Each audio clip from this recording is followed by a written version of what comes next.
If you've ever had a buyer ghost you after a showing or fall apart at the lender's desk right before closing, it's probably one of these three mistakes. And the good news is every single one of them is fixable. Mistake number one, leading with the house instead of the number.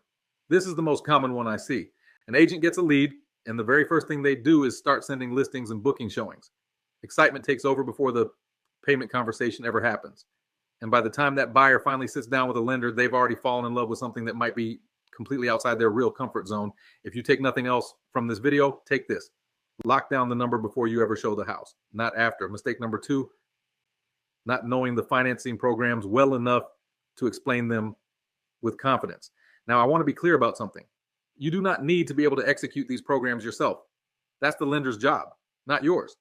But you do need to be able to introduce them and explain them when the moment calls for it. Let me give you an example. A buyer says, I love this house, but the payment feels too high. If you don't know how something like a 3-2-1 buy down works, where a builder or seller covers a reduced rate for the first few years, giving your buyer breathing room to pay down debt before the rate steps up, you're going to lose that deal right there on the spot. But if you can explain that option with confidence, you just turned an objection into a closed deal. You don't have to be the expert who executes it. You just have to be the agent who knows it exists and can explain it clearly.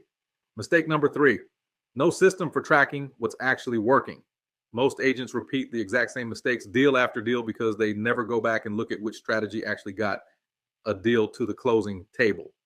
Was it the buy down conversation? Was it the way you handled the payment objection? Was it something you said in the very first consultation? If you're not tracking that, you're not improving.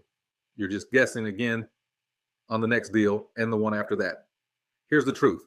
Every one of these three mistakes comes from the same root cause.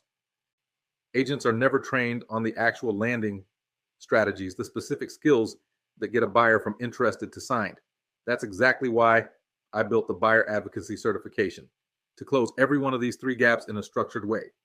Now, I know what you might be thinking right now. This sounds good in theory, but does it actually work in the real world? Let me show you exactly what happened when one agent fixed all three of these at once. Click through to the next video and I'll walk you through her story.